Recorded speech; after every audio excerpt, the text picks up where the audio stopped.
Nothing succeeds like success. I mean, our Americana story of success from the ground up, working with other people that were fellow travelers in liberty with us, not fellow travelers like socialists, fellow travelers in liberty, people that really want to be free. That's what it's all about. And speaking of that, let me tell you in a nutshell what's really happening at the Bundy Ranch. You've got a lot of disinformation and the controlled corporate media preying on the public's ignorance about land. The Bundys have grazing rights, water rights, forage rights. 1877, on record. It's been called the Bundy Ranch in court records, local news has had to admit, since at least 1900. There's no point when there's nobody around when a bunch of Mormon families, 50-something families, show up on wagons in 1877. And it's not even a territory. It's not even a state. There's no need to call it your ranch when you're out there. Okay, so let's just explain that. Then, over time, his family works for the government, buys into their bull, lets the BLM tell them it's their land now, and kind of waives some of their rights. His grandfather did. Not a lot, but I've researched it. It was after World War II and stuff. The government's God. You do what they say. By the time it gets around to his dad and others, they stop paying the range fees and go, look, we're not supposed to pay these. New people coming out wanting to use land that's not being used and someone doesn't have a claim to, then you pay the range fees. So you can have guys in brand new trucks and military outfits pointing guns at you and harassing people and shooting teenagers on bicycles because they don't stop. I mean, you drive around the desert now out west, it's just cops everywhere pointing guns at you who think they're Rambo. I mean, it's like living in Iraq or something. That's the new America. So that's what this is all about. And it's about tasers and police dogs and helicopters and free speech zones saying anybody coming out here to protest in an entire county, if you get out of 2 little red pins, we're going to taser you and throw you to the ground and take you to jail and shove your head in the ground and break your nose and bloody your eye. That's Tiananmen Square style garbage right there. So they try to make it about the cows and is Bundy right or is Bundy wrong? They're a bunch of lawyers. The globalists are a bunch of lawyers. They sit back and they go, how do we distract people? Well, we make it about the minutia of the cows and we make it all about he's a freeloader not paying his fair share. That's how they always get taxes raised. Well, Google and everybody are tax exempt and, you know, all these big senators, I mean, most of them don't even pay taxes. It comes out. They're there telling you Bundy isn't paying his fair share. Yeah, out in a wasteland desert producing beef for America since 1877. Yeah, he's a lazy piece of garbage, Harry Reid. Okay? So you have this dichotomy of Harry Reid, this piece of garbage, and you've got, you know, the Bundys. And, you know, if I was an LDSer out there, I mean, you know, it's time for the, quote, LDS to run out all of these people that are sitting atop their organization. Because I'll tell you, the Mormons I run into on the street are the nicest people ever and hardworking and totally trustworthy people. And then you see a bunch of the Mormon leadership. I'm not trying to get off into this. You see Glenn Beck out there attacking Bundy and until his audience backlashed on him. It's like, man, boy, this is quite a paradox. Well, it's just like America's full of good people, but it's run by crooks. It's the same thing. Bad people continue to get into control of every organization, every system. And Harry Reid is a gangster and a thug and a piece of trash.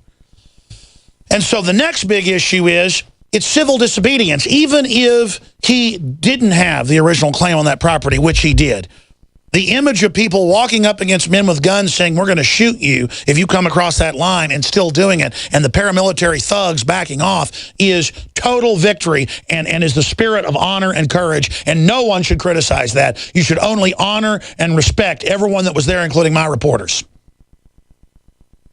You understand that? You understand that, all of you neocons out there attacking us nationally? And George Soros group attacking us and all the rest of it? You people are scum. Now, expanding on that. Then there's the new lie that, oh, no, the solar farm was 200 miles away, knowing you're ignorant. There's a string of them for 100 miles or so and then 130 miles up. And Bundy's land in the BLM documents at Infowars.com, they say for this project, we've already gotten the other families off. of all the other land in the area. The last one's Bundy. We got to remove him. And that's from last year on the BLM website. They took it down. It was on the Google archive. Guess what was removed? And we know about this because you have to threaten a lawsuit to have that taken down. They had to pull big strings to have that taken down. And the article's up on Infowars.com. Feds desperate to hide Harry Reid link to Bundy land grab. And we have the video of it. See, because they just want to say there's no drones, there's no checkpoints, there's no New World Order, there's no tyranny. Government's not out of control. Government's completely out of control. They're usurping us. They're involved in civil disobedience to the Constitution. They're overrunning us. It's time to start pushing back, and that's why Bundy and the rest of them are heroes, and a bunch of cowards sit on the sidelines. When people get pushed to the edge, they break. And the globalists intend to push America to the edge. That's why they have the armored vehicles, the training for martial law. That's why they're demonizing the opposition, which is rural Christian communities that they know are not going to give in to Agenda 21. We have the BLM documents, and Scrib.org and all the other document sites also save them. Once we pointed this out last Friday, and it became the #1 news story on the internet throughout the weekend, according to all the aggregate sites, because DrudgeReport.com carried it. Harry Reid, breaking, Senator Harry Reid behind BLM land grab of Bundy Ranch. He's the one heading it up. His former chief of staff, head advisor, is the head of the BLM. His family's involved in the energy deal. And their answer to discredit me on MSNBC, Media Matters, and in supposed conservative radio circles, very shameful, is to say, oh, the energy deal fell through last year. No, it didn't. They've got a new deal. And to say that his ranch was never listed, it's in the stupid documents. I mean, this is the level of garbage. Why doesn't the Republican leadership want to make an issue out of this? Why doesn't the Republican leadership want to make an issue out of this? Because they're involved in a bunch of land scams and bad deals. See, this is the thing about corruption. When you start giving into it because you don't want to have your stuff looked at, the whole thing rots. And then the worst of the system becomes the new standard. And society collapses. But Harry Reid was asked about it yesterday by local Las Vegas TV. And he very smugly sits there. If you're a radio listener, I wish you could see his face. It's up on Infowars.com, and DrudgeReport.com has it as well. He says it's not over yet, and the evil, satisfied smile on his face is so disgusting. Hey, we know it's not over yet, Reid. Let's play that clip. Is there anything you would like to say about what's going on down south with Clive Bundy and the BLM? Well, it's not over. We can't have an American people that violate the law and just walk away from it. So it's not over. That from the Democrats, that from the kingpin of the Senate, that from one of the most corrupt people I could think of. While there's all this lawless NSA spying, Solyndra, he's involved in all this stuff, campaign corruption. And he's like, well, we can't have the American people. That's right. We got to follow your laws of tyranny. Well, what happens when the government breaks all the laws? What happens when the government's a tyranny? It becomes duty to not follow your regulations where you claim he doesn't have grazing rights when he does under all the previous precedents. What are you going to do, folks? His government says it's the law, your kids got to take shots, or it's the law, Catholic churches have to hire, Satanists. I mean, that's all happening right now. It's the law, you have no rights. It's the law, your kids belong to the state. No, it's not. You got all your 10 badges and all your fake courts now. People understand in their gut what justice is, and we're not going to follow a bunch of unconstitutional, lawless trash. And I can't believe the cowards out there in neocon radio who are attacking the Bundys and saying, pay your taxes. Pay your taxes? It's all the big rich people lobbying for higher taxes on poor people. That's what Obamacare is. 20 new taxes, 7 of them on poor people. Here's Ron Paul, it's up on Infowars.com, saying he's concerned about a new Waco, and I am too. Here it is. Well, I guess you can go either two ways. I'm hoping this is very positive of things to come, where the people stand up and object to the federal government's intrusion into our lives and everything that we do. And when the people do get together and stand up, I think governments will be forced to back down. But the other thing is governments don't give up their power easily, and they may well come back with a lot more force like they did at Waco with the Davidians. So I don't know which way it's going, but so we'll far, be right back, folks. Stay with us. Rebellions. This time will 1776 start out in the Nevada desert. I hope it's a cultural revolution against their cultural revolution. I hope we can win the hearts and minds of the enforcers, which I know we are. I'm not enemies of the BLM. But seeing them taser people and attack women from behind, I mean, I'm just glad I'm not dishonorable like that. The system wants an imperious attitude against the public so that we'll shut up and let them do whatever they want. Joe Scarborough has come out and said the Bundy should just obey the law, and that's the George Soros line. That's the Media Matters line. That's the other big radio conservative talk show host line. You see, it's their job as Republican hacks to keep everybody on the plantation, to act like they're for property rights, to act like they're for freedom, to act like they're revolutionaries for liberty. But in truth, ladies and gentlemen, they're just there playing the part of the opposition. And as soon as Republicans get back in office, they have every intention, you can bet your bottom dollar, of accelerating the police state takeover. And then the Democrats will suddenly start criticizing the NSA and torture and secret arrest. It's a joke.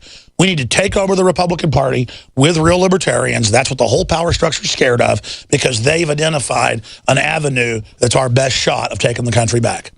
The Republican platform at the state level in places like Texas is very good.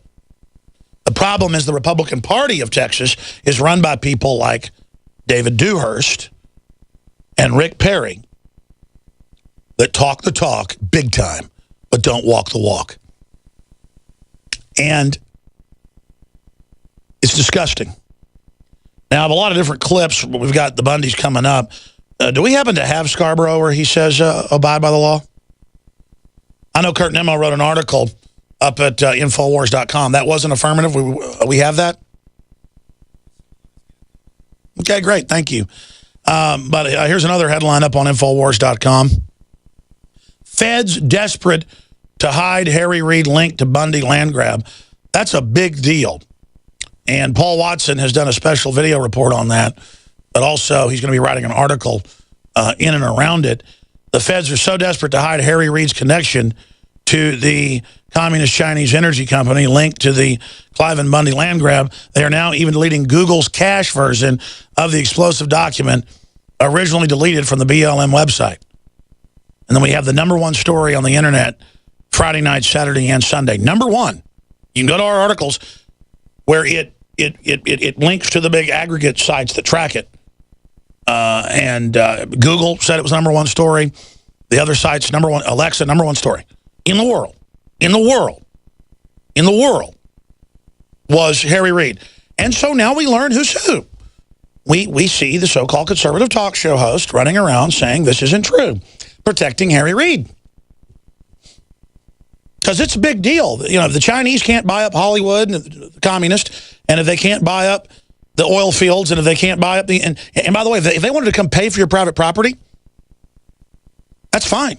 But no, they go and kick farmers and ranchers off land that they have the grazing rights to. And then they just, make a little investment here and hire a few people's kids that happen to be in the U.S. Senate. And then they get to have the property and get a nice cut of the energy deal, whether it ever even gets built. They use government energy funds to build it. Hell, just have an office building like some of these energy companies. Or they just have an office building, and there's nobody in it. Like Solyndra, and you get $500 million. I guess Solyndra didn't happen, huh? Either? Other conspiracy theory, remember Drudge, they said it was a conspiracy theory. There's a $5,000 fine this year. You don't get Obamacare if you own a business. Of course, that's in the bill, but doesn't matter. Matt Drudge is a conspiracy theorist, too. And this was pure civil disobedience because they'd had the grazing rights before. The BLM had claimed these later. He was the only guy still in business. A $52 2 other families because they'd run all the others out when their families on wagon trains when nobody was out there, not even Native Americans. That place, nobody was out there. That was the middle of nowhere. And that's why they went out there, so that there was no one they had to take the land from. And then they produced. You know, my dad was down in Paraguay, and we're going to our guest, doing charity medical work. He's done that off and on. And it was Paraguay, or was it Uruguay? I forget. He's gone to a bunch of those places. And he saw the dynamite thrown on the field during a soccer game. He went and saw one afternoon. It was on the news. It was a hand grenade. He said he saw it was a stick of dynamite. The guy was like 100 yards from him when he got up and threw it at the ref because he was mad at him. Talk about sports controlling people. But the Amish are the only ones that feed the country, basically. They went and took the desert north, and I went and looked it up online. There it was in the news, and built everything. Now the socialists want to take it from them. And it's the same thing. It's the same story over and over again of Amish trying to go to the middle of the nowhere desert to be left alone and turning it green and feeding the whole country. There's a couple of South American countries where the Amish literally feed the whole country. Just because they're moral and don't stab each other in the back. Well, it's the same thing. I would just call some of these Mormon folks out in the middle of nowhere, kind of doing the same thing. And here comes the system, and all they've got is being their own group, and they're not going to live under it. And that's the groups the Homeland Security trains to go after, because they know in the end of the final equation, you're not going to give in, and then you're going to end up being leaders. Anybody that stands up in a city or a town, black, white, old, young, Catholic, Jewish, agnostic, it doesn't matter. If you stand up for basic liberty, the system's going to come after you because you're a leader.